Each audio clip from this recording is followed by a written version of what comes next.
I wake up at first light, as I've done for the last 49 years. Old habits die hard, especially when you're 69, and for most of your life, you've been getting up at 5:30 to get to work at the municipality by 7. It's been 2 years since I retired, and I still wake up before the alarm clock rings. I stretch, feeling a familiar ache in my lower back. The bed beneath me creaks, the same double bed Martha and I bought after we were married. The right side of the bed remains untouched, as it has for the past 3 years since Martha's passing. The wooden floorboards creak familiarly under my feet as I walk to the kitchen. Every creak, every crack in the ceiling, every scraped tile on the bathroom floor is familiar to me. I was born in this house on Maple Street 69 years ago, grew up here, brought my fiancée here. When my parents died, Martha and I bought out my sister's shares and stayed in the family nest. The windows face east, and the sunrise always floods the kitchen with warm light. I turn on the old coffee maker, a gift from Martha for our 30th anniversary. I crack 2 eggs into a frying pan. Eating breakfast alone has become my new normal. Sometimes I talk to Martha as if she's still sitting across the table with a cup of tea, as she has done every morning for 45 years. It's a good day to work in the garden, I say into the emptiness of the kitchen. The tulips are starting to bloom. Martha loved tulips. After she died, I planted more, and now the whole front garden is a blaze of red, yellow, and pink. The garden behind the house is my pride. Neat vegetable beds, a few fruit trees that I planted in the 80s, a pergola covered with wild grapes. Everything here bears the imprint of my caring hands. It was in this garden that Elliot, our only son, learned to walk. This is where we had family barbecues every summer. The house is not luxurious, an ordinary 2-story Victorian-style house, a little dilapidated on the outside, but sturdy and cozy on the inside. Some boards on the veranda need replacing, and the roof should be re-roofed, but I'm putting off the repairs. A municipal employee's pension is modest, and spending on Martha's medical care in the last years of her life has depleted our savings. After breakfast, I go out into the garden. It is a warm May morning, and the dew has already evaporated from the grass. I was leaning over a bed of carrots, pulling weeds, when I heard the familiar voice of a neighbor. "Good morning, Vern." Early bird as usual. Lester Price, my 75-year-old neighbor, is leaning over the low fence that separates our plots. Lester and I have been friends for over 30 years, ever since the Price family moved into the house across the street. "Hello, Les." "Yeah, I thought I'd do some gardening while it's still hot. I hear your boy's back in town?" Lester adjusts his old baseball cap, sliding it to the back of his head. I straighten up, resting my hands on my lower back. "Elliot?" "Yeah, he called yesterday, said he'd be here today. Like he's bringing his new wife to meet me." "New wife? What happened to the redhead?" "Kimberly? Divorced a year ago. This new one is Nancy. I haven't seen her yet. He hasn't been to see you in a while.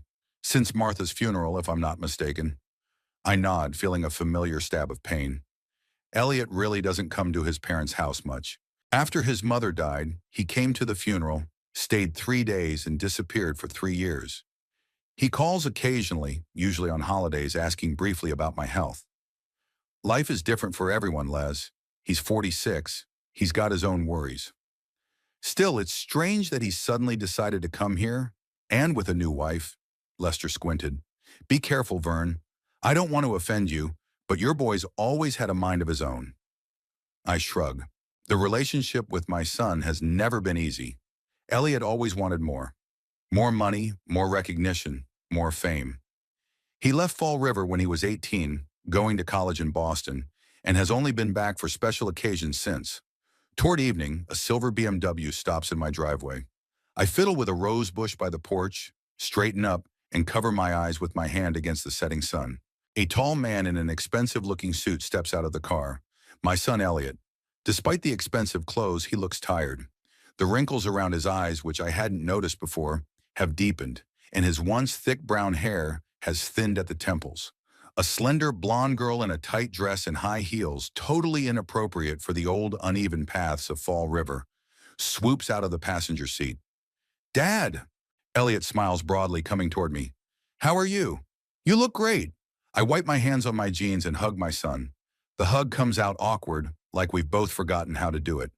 "Elliot, It's good to see you, son. This is Nancy. Elliot puts his hand on the blonde's shoulder. My wife. Nancy smiles, showing off her perfect white teeth. We meet at last, Mr. Hill. Elliot has told me so much about you. Her voice is sonorous, almost childlike, and I can't help thinking she could be my daughter. Nancy is at least 15 years younger than Elliot. Nice to meet you, Nancy, and call me Vernon, please. We walk through the house. I notice Nancy looking around at the old furniture, shabby rugs, and faded wallpaper, as if assessing how much it's all worth. I apologize for the mess, I say, though the house is clean. I wasn't expecting company.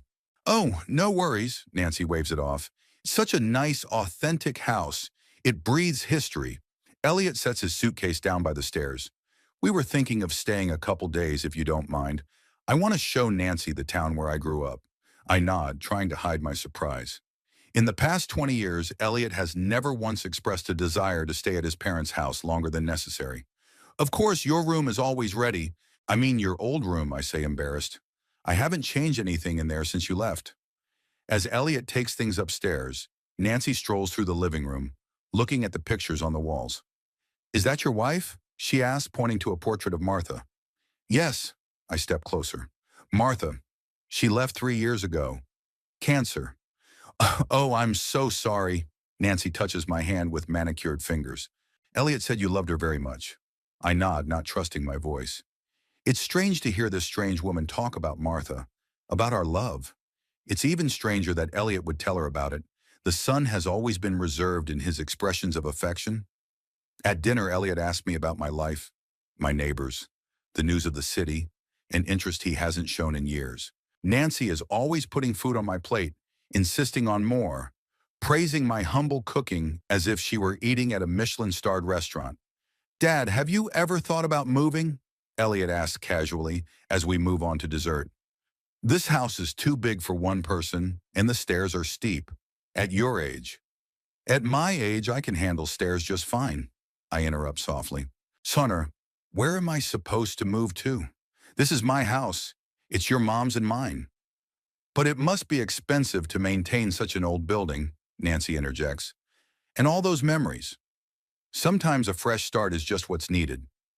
I look at her carefully, then at my son. Something about their overprotectiveness alarms me. I'm not moving anywhere, I say firmly. This is where I was born, and this is where I'll die if I'm lucky. Elliot and Nancy look at each other. Nancy's smile disappears for a moment, but it returns. Of course, Vernon, it's your decision. She squeezes my hand again. We're just worried about you, aren't we, dear? Elliot nods. Yes, Dad. We want you to be comfortable and safe. I mumble something thankful, but a doubt rises inside me. Since when did Elliot care so much about my comfort? The next day, Elliot and Nancy announce that they're going to be in town for a week. Elliot even volunteers to help with minor repairs, touching up the peeling paint on the porch, replacing a rotten board on the porch. Nancy cooks dinner, asking me about my youth, about what the town used to look like. Their sudden attention and concern both delight and alarm me at the same time. After lunch, when Elliot and Nancy head out to see the town, I walk out into the garden and see Lester, clearly waiting for me at the fence. How was seeing your son? Lester asked without preamble. I shrug my shoulders. It was fine. Strange, but fine. They're very caring. And that doesn't alarm you? Lester lowers his voice even though there's no one around. Look, Vern, I saw them checking out the outside of the house while you were in the shower, going around, taking pictures. Your son was staring at his phone like he was calculating something. You're exaggerating, Les. Elliot may not be the best son in the world, but he's not going to. Wouldn't what? Lester squints. Lay eyes on your house? Think about it. They show up out of nowhere, pretending to care, asking about moving in. Do you know what your son's doing now? Is he still a realtor? I'm confused. I really have no idea what Elliot does. I think he's been working at a real estate agency in Boston for the last few years, but I don't know the details. Be careful, man. Lester puts a wrinkled hand on my shoulder. Don't sign any papers. And keep your eyes open. I nod, feeling the seed of doubt Lester had planted begin to sprout. Maybe my old friend is right. Maybe the sudden visit from Elliot and his new wife has ulterior motives. Or maybe I just find it hard to believe that my son has finally decided to mend his ways. But either way, Lester's warning is one I've decided to take to heart. Elliot and Nancy's visit dragged on into its fourth day. Every morning I woke up hoping that today they would announce their departure, but instead they came up with new reasons to stay. Elliot was helping with chores, although his help was more like an audit. He checked the pipes in the basement, studied the attic, inspected the foundation of the house, and Nancy followed me around as if she was afraid she'd lose sight of me. "Vernon, we want to take you out to dinner tonight," Nancy said at breakfast, as I spread butter on my toast. "To that new restaurant on Main Street. Riverview, I think." I raised my eyebrows in surprise. The Riverview had opened a couple months ago and was considered the most expensive restaurant in Fall River. "It's too much," I started. "We can have dinner here." "Not another word." Nancy raised her hand as if she were a queen stopping a petitioner. "We insist. Don't we, darling?" Elliot, who was rummaging through his cell phone, nodded absently. "Of course. You deserve a little holiday, Dad." I shrugged. It was no use arguing, and I hadn't been to a restaurant in years. After Martha's death, going out alone seemed pointless. Nancy couldn't hide her impatience. All day long she fussed about the house, glancing at her watch every now and then. Toward evening, I noticed her and Elliot whispering in a corner of the living room, and Elliot was hiding something in his jacket pocket. As I was getting dressed for dinner, I happened to overhear their conversation in the kitchen. They didn't notice that the door was ajar. "Still worthless," Nancy's voice sounded annoyed. 6 or 7 years ago, it might have been worth a decent sum. But now? "The realtor said the lot was worth more than the house," Elliot said. "It's the center of town after all. Developers would be ripping it off for a high-rise." "What if he doesn't take it?" "He will. Where will he go?" "I have a plan B." I quietly backed away from the door. My heart was beating in my throat. Plan B? So Lester was right. They did have their eyes on my house, and by the looks of it, they'd already assessed its value.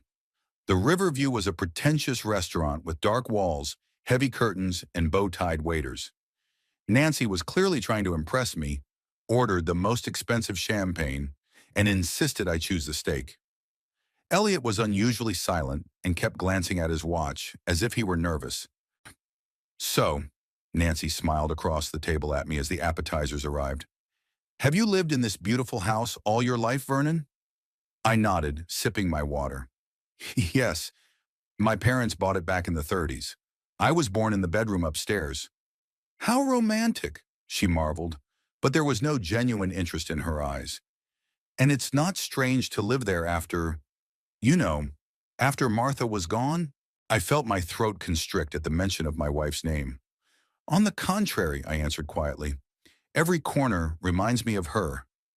It's comforting." Nancy cast a quick glance at Elliot, and he cleared his throat. "Dad, Nancy and I wanted to talk to you about something important," he began, moving his wine glass closer to me. "You see, we're having some financial difficulties." I raised an eyebrow, but didn't say anything. "After I was asked to leave the real estate agency, it's been hard to find a new job." Elliot looked away. "Asked to leave?" I asked him again. "You never mentioned that." "Just a misunderstanding with a client," Nancy quickly put in. "Completely unfair. But you know how it is with rich clients. They think they can have it all." Elliot gave her a grateful look. "Yeah, something like that. Anyway, I'm self-employed now. I do real estate consulting, but I barely have enough money to rent an apartment. And I have a salary as a call center operator," Nancy added with a dramatic sigh. "Can you imagine? With my education, I went to college. For a semester." I suppressed a chuckle. Judging by the way Nancy was handling a dozen pieces of cutlery, her education was hardly more than makeup lessons. "I'm sorry to hear that," I said sincerely. "What can I do to help?" Elliot and Nancy looked at each other again, and I realized that we'd come to the crux of the dinner. "We've been doing a lot of thinking," Elliot began. "And we've come to the conclusion," Nancy interrupted, "that the smartest thing to do would be to deed your house to Elliot." I nearly choked on my wine. "Deed the house? Why?" "For tax optimization reasons," Elliot said quickly, as if he were speaking from a memorized text. "You see, if the house stays yours until, before you're gone, the heirs will have to pay a huge tax. And if you give it to them now as a gift, we'll save money. And you'll continue to live in it, of course, Nancy added with a fake smile. Nothing will change. It'll just be Elliot's house on paper. I stared at them, not believing my ears. They weren't even trying to hide their true intentions. Or did they think I was that naive? What would happen to the house afterward? I asked, trying to stay calm. When I'm gone, as you put it? Elliot fidgeted in his chair. Well, Nancy and I will probably move in, or if it's profitable, sell it. The neighborhood's growing, land's getting more expensive. You'd sell a house that's been home to 4 generations of hill people? I couldn't hide my bitterness. Dad, don't be so dramatic. Elliot grimaced. It's just a house, an old house in need of repair. It's a chance for us to start over. Yeah, and get out of debt, Nancy mumbled. But I heard her. Debts? I asked her again. What debts? Elliot gave his wife an angry look. Nothing serious, just some small loans. 140,000 isn't a small loan, darling, Nancy said with a chuckle and sipped her champagne. I whistled. It was really a lot of money. How did you manage to accumulate such a debt? Nancy shrugged. Life is expensive, and Elliot had a little poker game. Had to make up for it somehow. Shut up, Elliot hissed, and for the first time I saw the mask of the caring son slip from his face. What? Nancy rolled her eyes. Your father needs to know what the money from the house will be used for. Okay, here's the deal. My son is a gambler who lost a lot of money, and now he wants to take my house to cover his debts. And his wife is a calculating person who only sees me as a solution to their financial problems. And they haven't even bothered to hide it properly. I'll think about it, I said calmly, though I was seething inside. Elliot's eyes lit up. Really? That would be great, Dad. I can have the paperwork ready tomorrow. But don't rush me. I held up my hand. This is a big decision. I need to think it over. So, Mom. Sure. Elliot visibly relaxed and ordered another bottle of wine. Take as much time as you need. A day, 2, a week, a month, whatever it takes. I smiled as I watched his face stretch. The rest of dinner passed in awkward conversation. Elliot and Nancy tried to return to the subject of the house, but I steered the conversation away. I needed time to figure out how to proceed. On the way home, Nancy kept saying what a prudent man I was and how wise I was to think about the future. When I entered the house, I went straight to my room, citing fatigue. But instead of going to bed, I quietly dialed Lester's number. Les, it's Vern. You were right about Elliot and Nancy. They want my house. I knew it, Lester whispered into the phone. What are you going to do? I sighed, looking at the picture of Martha on the nightstand.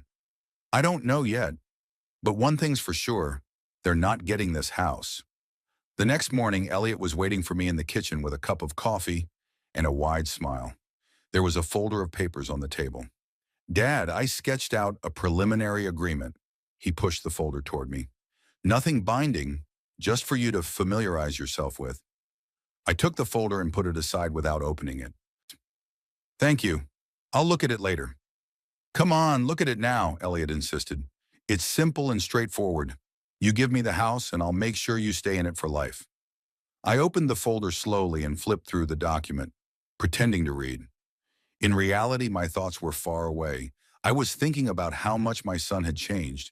Once he was a kind, dreamy boy who wanted to be an architect and build beautiful buildings. When and why did money become more important to him than family? It looks interesting, I said, closing the folder. I need a consult. A consultation? Elliot frowned. From who? My friend Ray Griffith. He's a lawyer. Elliot tensed. Why? The document is very clear. Besides, it's going to cost money to consult a lawyer. Ray's an old friend of mine, I shrugged. He'll do it for me for free. But it's a lot of red tape. Elliot pounded his fist on the table, and I could see his true colors beneath the mask of a caring son. Just sign the damn papers. Elliot! Nancy appeared in the kitchen like magic. Watch your mouth. She came over to me and put her hand on my shoulder. Vernon, we understand your desire to check things out. That's fine. Call your friend. Get some advice. We're in no hurry. Her icy stare cast at Elliot said otherwise. Throughout the day, Elliot casually brought up the documents several times, trying to figure out when I was going to sign them. By late afternoon, his patience was wearing thin. "Dad, we have to go back to Boston in a couple days," he announced at dinner. "Nancy has work, I have meetings. It would be nice to get the house settled before we leave. We can come back later if we need to," Nancy quickly added. "But of course, it's easier to do it all at once." I chewed the meat slowly, pretending to consider their words. In fact, I'd already made up my mind. "You know, I've been thinking," I began cautiously. "Maybe you're right about the house. It's too big for me alone." Elliot's eyes lit up. "See? I told you so." He turned to Nancy. "I told you Dad would understand." "What do you suggest?" Nancy asked with ill-concealed greed. I sipped my wine, pausing dramatically. "Let's settle this the day after tomorrow. We'll have a family dinner here at my place. I'll cook something special, and we'll talk it over." "That's a great idea." Nancy clapped her hands together. "Isn't that right, darling?" Elliot nodded, though it was obvious he'd rather settle this right now. "Of course. A family dinner is wonderful." When they retired to their room, I quietly walked out to the backyard and called Ray Griffith. Lester was right. I needed protection from my own son, and I intended to get it. The day of the decisive dinner was overcast. Heavy gray clouds had covered the sky since morning, and by noon it was drizzling rain. I woke up early as usual, but instead of my usual morning routine, I got right down to preparing for the evening. I decided to make all of Elliot's favorite dishes, from his childhood Martha's roast, baked potatoes with rosemary, apple cinnamon pie. Let this dinner be symbolic. The last dinner in our family, no matter how bitter it turns out to be. Nancy woke up around 10 and came down to the kitchen in a silk robe that clearly cost more than all my shirts combined. "Geez, Vernon, are you cooking already?" She theatrically covered her mouth with her palm. "Let me help." "No need," I smiled as kindly as I could. "These are family recipes, and I'm used to making them myself." In truth, I wanted to avoid her company. Every day, her fake niceness irritated me more and more. "As you wish," Nancy shrugged and headed for the coffee maker. "Elliot will be thrilled. He said you were a great cook." I raised an eyebrow in surprise. Elliot had never shown much interest in my cooking, preferring restaurants to home-cooked meals. "Really? I didn't know he felt that way." Nancy faltered, realizing she'd said too much. "Well, maybe not in those words, but he always speaks warmly of your family." I nodded silently, concentrating on chopping vegetables. There was no point in accusing her of lying. Elliot didn't show up until lunchtime. He seemed agitated, even nervous, constantly checking his phone, drumming his fingers on the table, exchanging short phrases with Nancy that I couldn't make out. "Is everything all right, son?" I asked when Nancy went to the bathroom. "Ah, yeah, everything's fine," Elliot said with a strained smile. "It's just big day. I'm glad we're finally getting this thing resolved." "With the house?" "Exactly. I've already talked to a couple of potential buyers," he trailed off, realizing he'd said too much. "In theory, of course, just to see what the market value is. So that's it. They were already planning to sell the house without my consent. That finally convinced me that my plan was right." "I see," I nodded, pretending not to pay much attention to what he was saying. "Well, I hope dinner will be special." By 5 o'clock, the table was set. The roast was baking in the oven, spreading a delicious aroma through the house, and the pie was cooling on the windowsill. I went up to my room to change. I opened the top drawer of my dresser and pulled out the old tape recorder I'd used to record my thoughts after Martha's death. I checked to make sure it worked, put in new batteries, and put it in my shirt pocket. At 6 o'clock, we sat down at the table. Elliot brought a bottle of expensive wine, and Nancy insisted on using the best service. I didn't mind. Let tonight be special. "To family," Elliot toasted as we filled our glasses, "and to new beginnings." "To family," I echoed, discreetly pressing the button on the recorder in my pocket. Dinner was quiet for the first time. We talked about the weather, about Fall River news, about old acquaintances. Nancy complimented my cooking, and Elliot told some uninteresting stories about his work in Boston. But I could see him looking impatiently at the briefcase at his feet, which evidently contained the very documents. Finally, as we moved on to dessert, Elliot coughed and pulled a folder of papers out of the briefcase. "Dad, I've prepared all the documents we talked about." He placed the folder on the table between us. "It's very simple. You give me the title to the house and I guarantee you lifetime residence here. There are no pitfalls. I slowly opened the folder and pretended to read it carefully. In fact, I already knew what was written in those papers. Ray Griffith had explained to me the typical schemes of such taking of property from elderly relatives. The fine print usually spelled out the conditions under which the new owner could evict the old one, and Elliot almost certainly left himself that loophole. I don't see a clause that says I retain the right of occupancy, I said, flipping through the pages. It's implied, Elliot answered quickly. You're my father? I'm not kicking you out of the house. Then let's add this clause. I pulled a pen from my breast pocket. In black and white.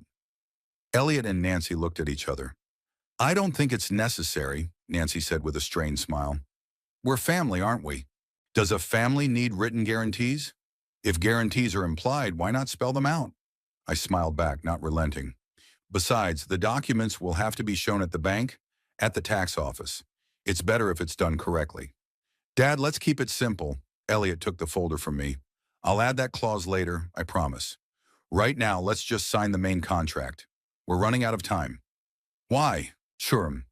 I leaned back in my chair. What's the rush?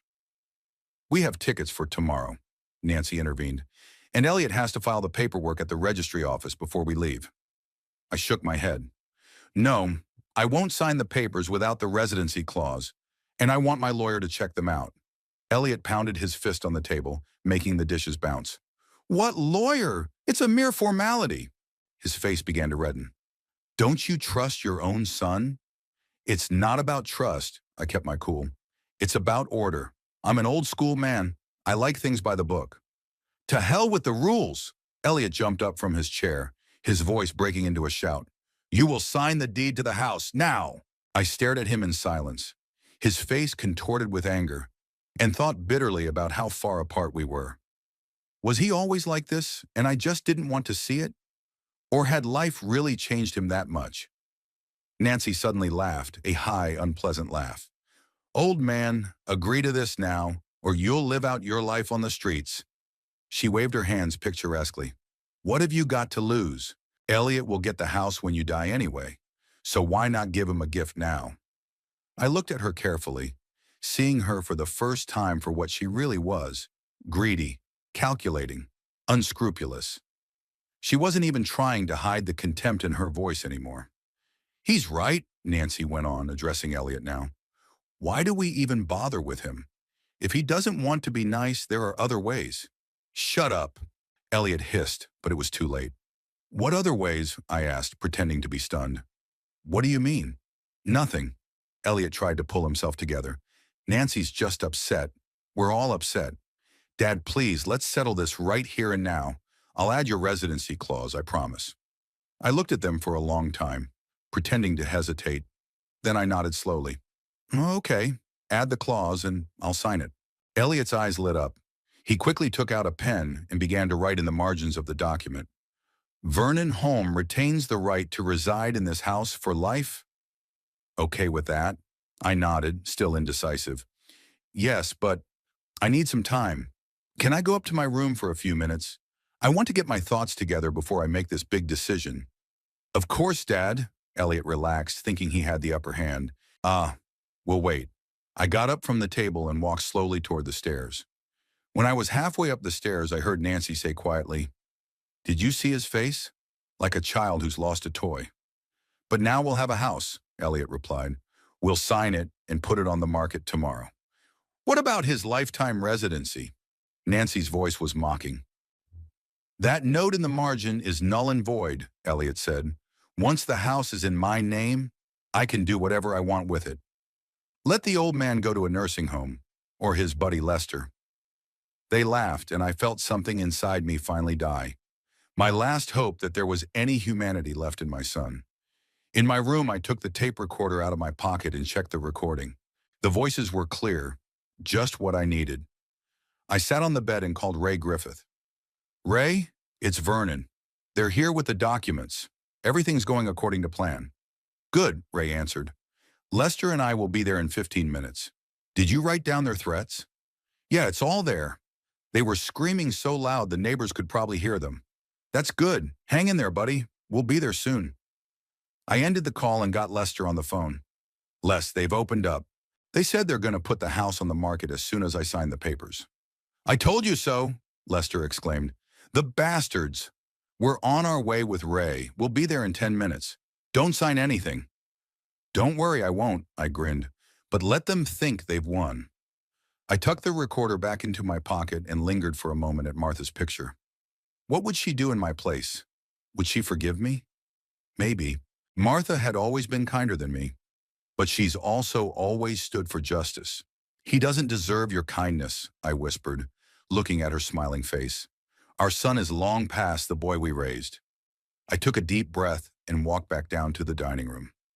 Elliot and Nancy had already opened a second bottle of wine and were loudly discussing where they would go on vacation when they got the money for the house.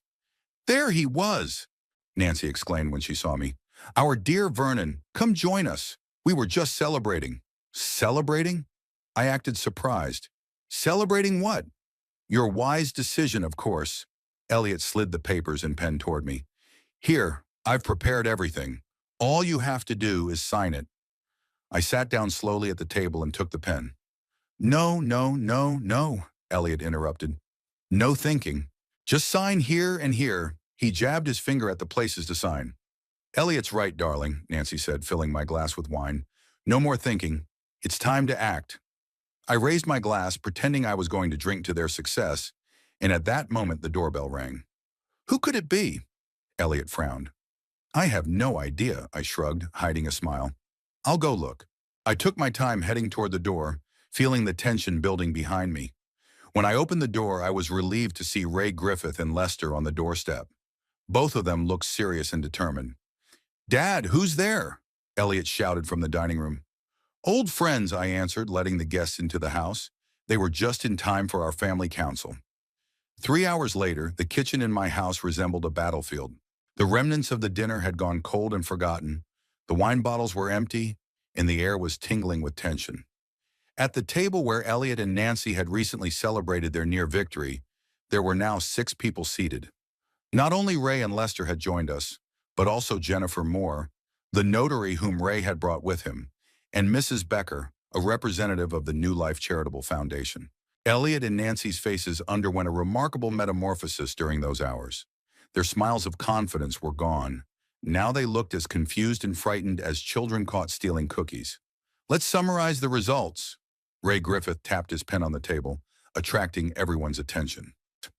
Mr. Elliot Holm and Mrs. Nancy Holm, I understand you came to Fall River to persuade Mr. Vernon Holm to transfer ownership of this house to you? Elliot squirmed in his chair, avoiding my eyes. I don't see what all this circus is about, he muttered. We were just discussing family matters. Let me remind you that all of your discussion is recorded. Ray pointed to the tape recorder lying in the center of the table. The small device seemed to catch the eyes of everyone present, including threats to evict Mr. Holm and sell the house without his consent. It was set in the heart, Nancy exclaimed, her painted lips trembling. We would never... That notation in the margin is null and void. Once the house is deeded to me, I can do what I want with it. And let the old man go to a nursing home, quoted Lester, looking at Elliot with undisguised contempt. Are those your words, boy? Elliot turned pale. It's unethical to eavesdrop, he muttered, but his words sounded pathetic, even to himself. I watched the scene in silence, feeling a strange mixture of bitterness and relief. On the one hand, it was painful to see how low my only son had fallen. On the other hand, I had finally stopped fooling myself. There is no point in clinging to illusions when the reality is so obvious. Ethics is an interesting topic of discussion, I said at last. Maybe we should talk about the ethics of trying to take the house away from your father, too. Nancy laughed nervously. My God, what a big word. Taking the house away. We were just suggesting better management of the property. For your own good, Vernon. That's enough, Ray raised his hand. I think it's time we explain the situation. Mr. Holm? I nodded and pulled some documents out of the envelope Ray had brought. Elliot, Nancy, I began, trying to speak calmly. I want you to know that I wasn't the naive old man you thought I was. As soon as you started talking about remortgaging the house, I knew where this was going. Dad, we never thought you were... Shut up, I held up my hand. It's my turn to talk. A month ago, before you arrived, I'd already gotten a warning from Lester that you were interested in my house. Calling the neighbors, asking about my health, about the condition of the property. Elliot glared fiercely at Lester, but he only snorted. And then I took action, I continued, unfolding the papers. Satori, with Ray's help, I had this house deeded to me. It now belongs to the New Life Charitable Foundation. What? Nancy jumped up from her chair. That's impossible. You couldn't... All the paperwork is in order.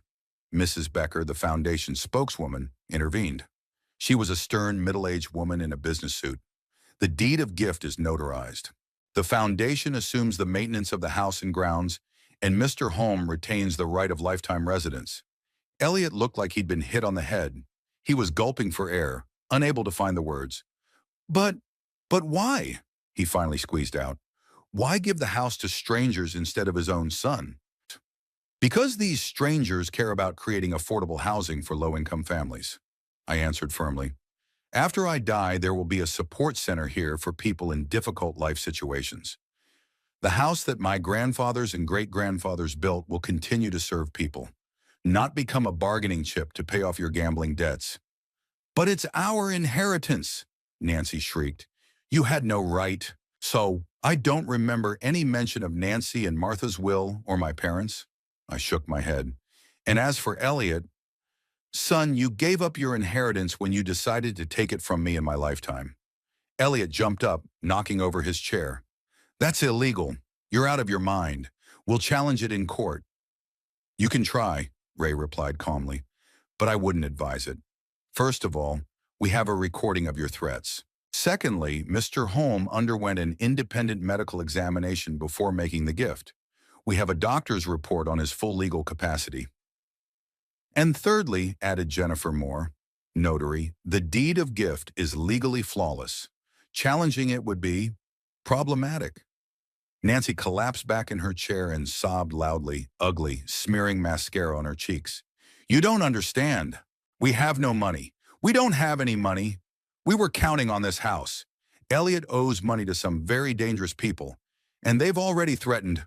Shut up, Elliot shouted, and for the first time I saw him looking at his wife with unconcealed hatred. Your financial problems are not my concern, I said firmly. I've spent my life doing honest work. I've never taken bribes, never been involved in fraud, never gotten into debt I couldn't pay back. I learned to live within my means. I taught you the same thing, Elliot, but you chose a different path. There was a heavy silence. Lester coughed awkwardly. Mrs. Becker was poring over papers, avoiding looking at the family drama.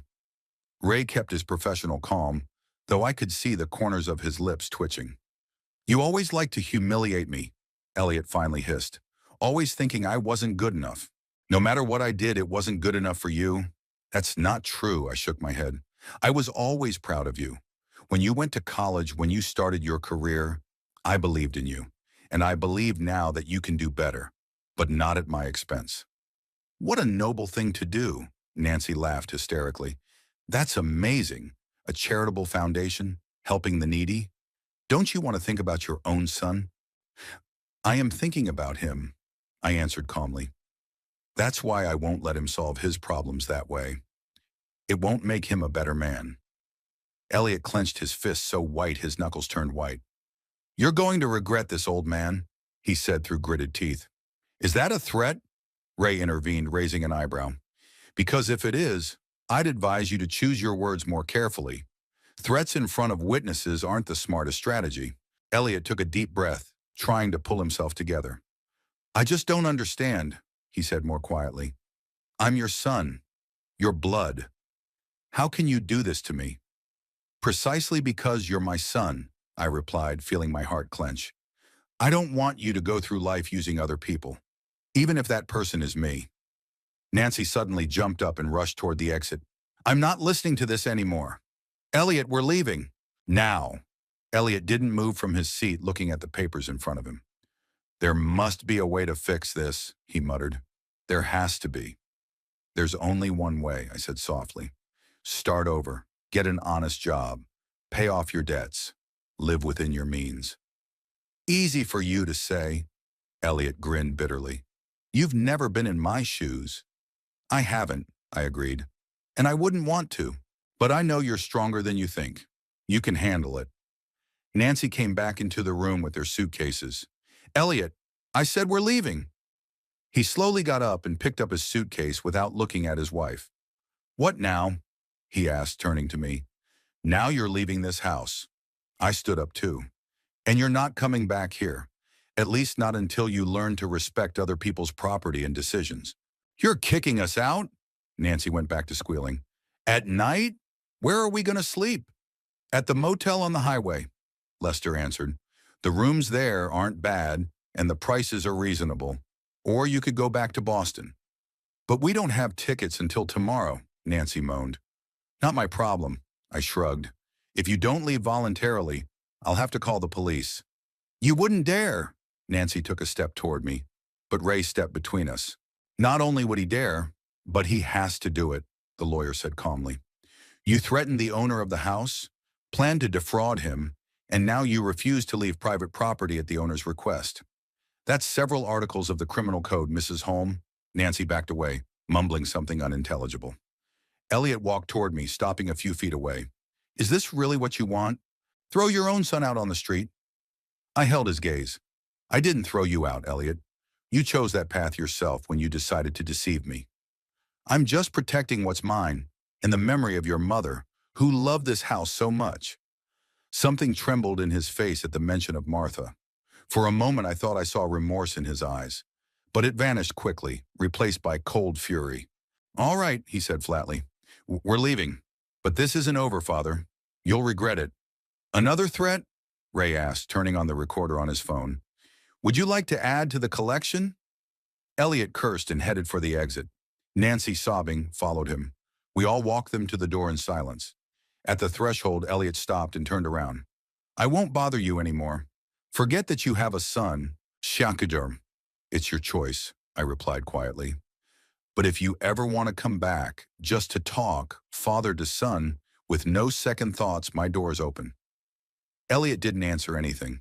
He picked up his suitcase and walked out into the night. Nancy, casting one last hateful glance at me, followed him. Their footsteps rustled on the gravel of the driveway, car doors slammed, and the engine rumbled. A moment later, the sound of the car pulling away melted into the silence of the night. I closed the door and turned to the rest of the guests. Well, I guess this is the end of our meeting. Are you all right, Vernon? Ray put his hand on my shoulder. No, I answered honestly. But I will be. In time. Mrs. Becker and Jennifer Moore tactfully said goodbye, leaving the three of us, me, Ray, and Lester. We sat on the veranda, sipping whiskey from old glasses my father had bought in the 40s. He'll be back, Lester said after a long silence. Maybe not right away, but he'll be back. I'm not sure, I shook my head. Elliot had always been proud and resentful, and today his pride had taken a severe blow. Pride is a luxury that only people with something to be proud of can afford, Ray pointed out. If I were him, I'd be ashamed, not proud. We were silent again. The night wind rustled through the trees and the train horn sounded in the distance. Life went on. Thank you, I said at last. Both of you. I couldn't have done it without you. It's nothing, Lester said. What you've done for the foundation is really impressive. You gave your house to people who need it. That's real generosity. Sure, and real revenge. I couldn't help but smile. Elliot won't get a dime. That's not revenge, Ray countered. It's justice. There's a difference. I nodded, looking up at the night sky. Somewhere out there, among the stars, Martha was watching us. I wondered if she would approve of my decision, or would she find a way to forgive her son, to give him another chance. But I'm not Martha. I'm just an old man who's turned a blind eye to the truth for too long. And today that truth finally came out. Elliot and Nancy found themselves on the street, literally and figuratively. They've lost not only the roof over their heads for the night, but also any hope of easy money. What was next for them? I didn't know. But whatever happened, it was their road now, their choice. And I had my home, my friends, and my conscience. And that was enough. Autumn and Fall River had always been my favorite time of year. The maples along the street turned fiery red. The air became clearer, and the river that gave our town its name became darker and deeper. On such days, I especially liked to sit on the veranda with a cup of hot coffee, watching the wind play with the fallen leaves. It had been exactly 6 months since the night Elliot and Nancy left my house. 6 months of silence, no calls, no letters, no surprise visits. It was as if I'd never had a son. Sometimes I caught myself missing him, not the calculating man he'd become, but the little boy Martha and I had loved so much, the child who had once looked at me with admiration, like a hero. That morning I was having breakfast on the veranda when the phone rang. I took my time answering it. Most of the calls now were from Ray Griffith with updates on the charity's affairs, or from Paula Drake, my neighbor, with whom we'd been spending more and more time in recent months. "Vernon Holmes speaking," I said, finally picking up the phone. "Mr. Holmes, this is Janet Wilkins from the Boston Credit Union." The voice on the other end was businesslike and dry. "I'm calling about your son, Elliot Holmes. He listed you as his contact." I tensed. "Is something wrong?" "Mr. Holmes hasn't returned our calls or emails for the past 2 months. He has a significant outstanding loan balance. We have been forced to start eviction proceedings from the apartment he rents." I slowly sank back into my chair. So Elliot had defaulted on his debts after all. "Ms. Wilkins, I'm afraid I can't help you. My son and we don't have a relationship." "See, I understand," she sounded tired. "I just thought you should know. We have information that Mr. Holmes and his wife have moved, but we don't know the new address." After that call, I couldn't concentrate on anything. My mind kept going back to Elliot. Where is he now? What happened to him? Despite everything that had happened between us, he was still my son. I decided to take a walk to clear my head. The October air was cool and invigorating. I headed toward the Central Park where I taught chess lessons for children on Tuesdays and Thursdays. This new hobby had appeared to me only 3 months ago, but it had already become an important part of my life. It all started by accident. I was sitting in the park playing chess with myself, a habit I had picked up when Martha was alive and kept me company. A boy of about 9 came up to me, watching the pieces with curiosity. "Are you playing with yourself?" he asked with genuine surprise. "Is it possible to play like that?" "You can if you know the rules," I answered, and offered him a game. From that day on, Timmy became my first student. Soon other children joined us, and the director of the local club invited me to teach regular lessons. Now twice a week I taught the children the basics of chess strategy, and in return they gave me their spontaneity and energy. The park was empty. There were still 2 hours to go before class. I sat down on a bench, watching a janitor in an orange jacket rake up the fallen leaves. "Vernon!" a woman's voice called out to me. I thought I'd find you here." Paula Drake, my neighbor, was approaching down the alley. She was 65, but she moved with the energy of a 40-year-old. Having been widowed 5 years ago, Paula had not withdrawn from her grief, but had become active in the community. She led a knitting group at the library, organized charity luncheons, and looked younger than her years. "Paula," I smiled as I walked up to meet her. "Tunt, what brings you to the park so early?" "Looking for lunch," she smiled slyly.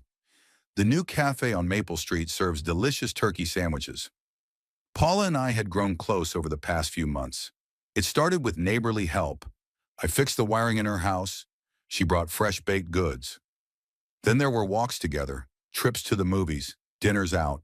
Some neighbors began to look at us with understanding smiles, but we both were in no hurry to give a name to our relationship. The memories of our departed spouses were too fresh. "I'd love to keep you company," I agreed. "But first I need to stop by the club to see if everything's ready for tonight's class." "I'll come with you." Paula took my arm. "I love watching you work with the kids. You have talent." At the clubhouse, we were met by Sharon, the receptionist, an energetic middle-aged woman with bright red hair. "Vernon," she exclaimed, "it's so good of you to come. I have a surprise for you." She handed me an envelope with the city government emblem on it. "What's this?" I twirled the envelope in my hands. "Open it," Sharon nudged me. Inside was an official letter signed by the mayor of the city. I was invited to give a chess master class at the city festival next month. "In recognition of your contribution to the intellectual recreation of the youth of Fall River," the letter said. "This is unexpected," I mumbled, feeling a lump in my throat. Well deserved, Paula exclaimed, squeezing my hand. Sonarinami, you do so much for these kids, I smiled embarrassedly. After retirement, I often felt useless, especially after Martha's death. It seemed like my life was over, and nothing meaningful would ever happen again. But now at 69, I suddenly found that I could be needed, that I could be useful and bring joy to people. After lunch with Paula, I went home to get ready for my evening class and found a familiar figure on the porch. Elliot was sitting on the steps, slouching and looking down at the ground. He looked gaunt, thin. The expensive suit I'd last seen him in had been replaced by shabby jeans and an old jacket. Elliot? I stopped a few feet away from him. He looked up, and I saw a mixture of shame and despair in his eyes. Hi, Dad. His voice was hoarse, like he hadn't spoken in a while. Imrenuum, I'm sorry to drop by unannounced. What's wrong? I asked, even though I already knew the answer. Elliot grinned bitterly. Everything happened. We got evicted from the apartment. Nancy left me. I lost my job. The debt collectors are calling day and night. I stared at him in silence, waiting for him to continue. Yeah, I have nowhere to go, he stammered. I realize I don't have the right to ask, but maybe I could stay for a couple days until I find a job and a place to live. 6 months ago, I wouldn't have hesitated to open the door for him. But something's different now. Maybe I've finally learned to see people for what they are, not what I want them to be. Are you alone? I asked instead of answering. Yeah. Nancy left me for some businessman she met in a bar. Said she wanted a man who could provide for her, not a loser with debt. I nodded. Nancy was exactly as I'd thought she'd be, looking for profit, not love. Let's go inside, I said. Let's talk. In the kitchen, Elliot greedily devoured the sandwich I'd offered him. Apparently, he hadn't had a proper meal in a long time. How much do you owe? I asked bluntly. About $170,000. He didn't look up. And that's just the official debts. There are other people I've borrowed from, unofficially. I whistled. How do you plan to pay it off? I don't know. Elliot spread his hands. Thought maybe you'd, give you money? I shook my head. Elliot, I don't have that kind of money. And even if I did, it wouldn't solve your problem. Well then, maybe, he hesitated. Maybe there's a way to get the house back.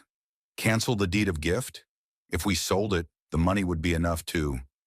No, I said firmly. Kelmin, the house belongs to the foundation, and it stays with the foundation. Elliot clenched his teeth, and for a moment I saw the same rage in his eyes that I'd seen 6 months ago. But then it was replaced by fatigue. I thought so, he muttered. Well, I'm sorry to bother you. I'll be going. Where to? I asked. I don't know. I'll find a motel somewhere. With what money? Elliot didn't say anything. I sighed. Despite everything, he was still my son. The only thing that connected me to Martha, to our past. You can stay one night, I said, and tomorrow we'll think together about what to do next. The relief on his face was so obvious that I felt uneasy. Had he really hit rock bottom? Thanks, Dad. He held out his hand, but I didn't shake it. One condition, I said firmly. No talk about money or the house or helping me pay off my debts. You're a grown man, and you're going to take care of your own problems. Elliot nodded silently. That evening after chess class, I called Ray Griffith and told him about my son's visit. Be careful, Vern, Ray warned me. He might try to trick you again. I know, I sighed. But I can't just throw him out on the street. You're too kind, I could hear the doubt in Ray's voice. But it's your decision. After my conversation with Ray, I sat on the veranda for a long time, listening to the silence of the night. Not a sound came from the guest room where Elliot was staying. Strangely, I felt neither joy at being reunited with my son, nor anger at his attempt to use me again. Only fatigue and a kind of muffled longing.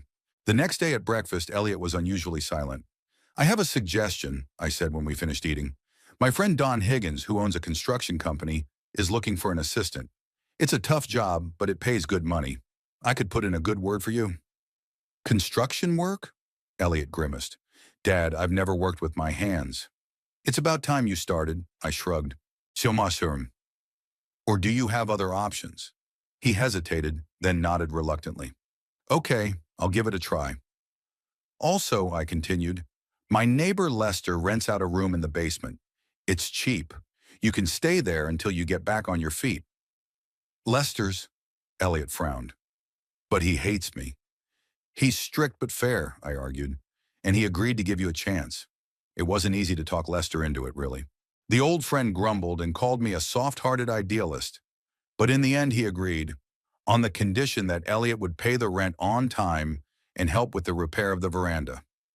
Can I live here? Elliot looked around the kitchen. The house is big. There's plenty of room. No, I shook my head. I didn't have to explain that it wasn't just about his past betrayal. It was about me. About my new life that I'd been building these past 6 months. It was about Paula, with whom we were growing closer. The children I was teaching chess to, in the plans for the future that didn't include being an ATM machine for a grade-age son.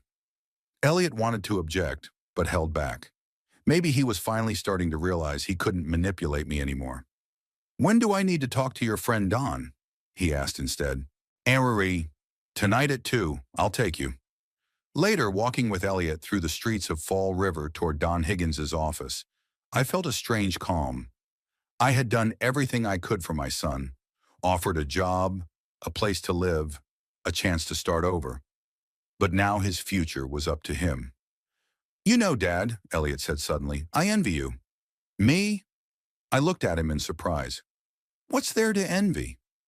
You have principles, he said the word with some surprise. You know what's right and what's wrong. You stick to it. I stayed silent, not knowing what to say. I've spent my whole life chasing money, chasing status, Elliot continued, and in the end, I was left with nothing. No money, no family, no self-respect. It's never too late to change, I said quietly. You think so? He grinned bitterly. I'm sure. We stopped in front of Don Higgins's office. Elliot nervously adjusted the collar of the shirt I'd lent him. Good luck, I said, extending my hand. This time I shook his palm. Not because I forgave him or believed him sincere, but because I saw something in his eyes that I hadn't seen in a long time, a glimmer of real remorse. I didn't know if Elliot could turn his life around. I didn't know if he would learn honesty and responsibility, but I gave him a chance. And the rest was up to him. And as he hid behind the office door, I thought that maybe true fatherly love isn't about giving kids everything they want, but giving them what they really need, even if it's hard lessons and harsh limitations.